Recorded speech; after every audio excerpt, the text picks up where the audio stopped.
When most Western leaders think about sovereign AI, they think about the United States, they think about China.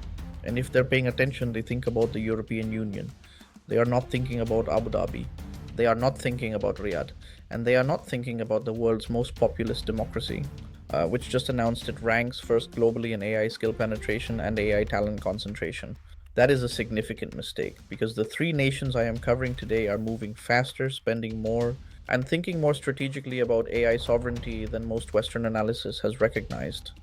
The UAE, Saudi Arabia, and India, three fundamentally different economies, three different resource bases, three sovereign AI strategies that collectively represent one of the most consequential shifts in the global technology power map of this generation.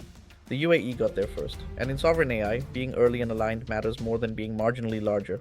The UAE's AI strategy is vertically integrated across five interconnected entities. ADNOC supplies cheap, abundant power.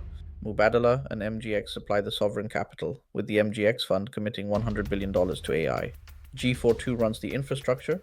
TII builds open frontier models, including the Falcon series. And MBZUAI, the world's first university dedicated entirely to AI, trains the next generation of talent. The US UAE AI Acceleration Partnership, established in mid 2025, provides the framework for a 5 gigawatt AI campus.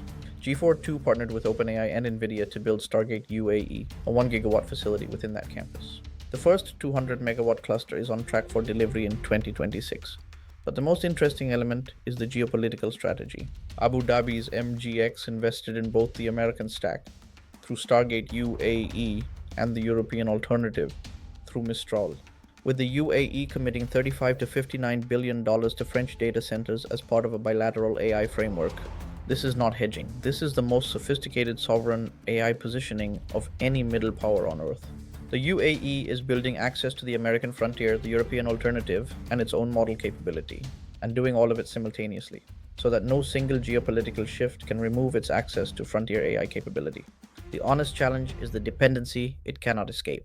G42 secured access to Nvidia chips and OpenAI models, but only after accepting conditions that make American permission a precondition for building sovereign infrastructure. Even the wealthiest sovereign AI investor cannot fully escape the geopolitics of the chip supply chain.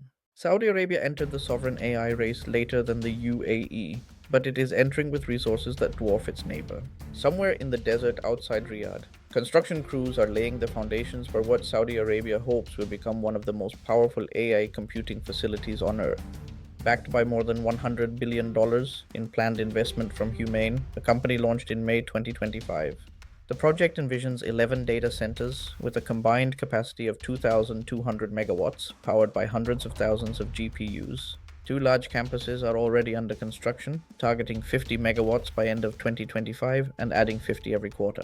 The November 2025 announcement of a 200,000 GPU partnership with Nvidia set the scale of ambition clearly. Saudi Arabia intends to be a top 5 global compute jurisdiction by 2027. HUMAIN's strategy combines three elements. First, Arabic language frontier models building on the Alam lineage from SDAIA, the Saudi Data and AI Authority. Second, national data infrastructure under the Saudi Data and AI Law. Third, compute deployment at scale, giving Saudi Arabia genuine leverage in global AI supply chain decisions rather than simply being a customer.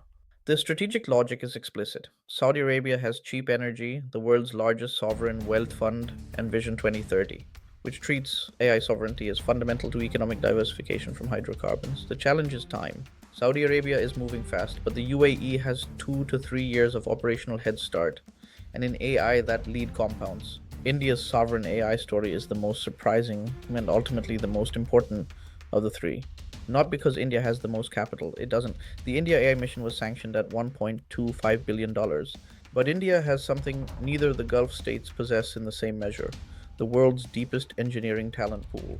The world's most diverse multilingual AI challenge, 22 official languages, hundreds of dialects, over a billion citizens, and a model of sovereign AI development anchored in academic institutions and frugal innovation that is exportable. The India AI mission has deployed 34,000 GPUs, accessible to researchers at approximately 65 rupees per GPU hour, a fraction of AWS costs. The government has announced 20,000 additional GPUs, targeting 100,000 by December 2026. BharatGen, India's multimodal LLM initiative, launched PARAM 2 in June 2026, a 17 billion parameter model, or Sundos. Unlike Llama 3, which dedicated 0.01% of training data to Indic languages, BharatGen allocates 25% to Hindi and regional scripts. The ambition goes further. BharatGen is targeting 100 billion, 500 billion, and 1 trillion parameter models by 2027. Sarvam AI, India's private sector flagship, unveiled 30 billion and 105 billion parameter flagship models in early 2026, both trained on government-backed India AE mission compute, both positioned to reduce reliance on foreign infrastructure. The Medsum healthcare application, powered by BharatGen, enables structured interaction between doctors and patients, serving real patients in real healthcare environments. This is not a benchmark exercise, this is sovereign AI deployed. And India hosted the first Global South AI Summit in February 2026, positioning itself as the leading advocate. That diplomatic positioning gives India influence in global AI governance that neither the UAE nor Saudi Arabia have yet earned. All three nations face versions of the same fundamental challenge. India continues to rely on US supplied semiconductors and cloud services from AWS, Microsoft Azure, and Google Cloud. The models are impressive, but the chips are American. The UAE's access to Nvidia chips came with conditions set in Washington. Saudi Arabia's HUMAIN program is building on infrastructure that requires continued US technology alignment to function.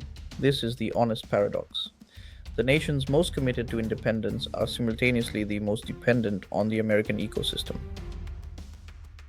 Here is the one insight I want you to carry from this episode.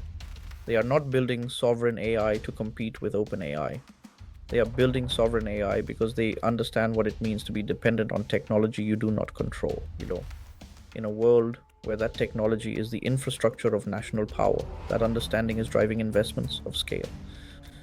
And the global landscape of 2030 will be shaped by whether these three succeed in translating capital into genuine capability. Next week, Episode 4. The Smart Small Nations, Singapore, Japan, and Canada. Subscribe to SCircle.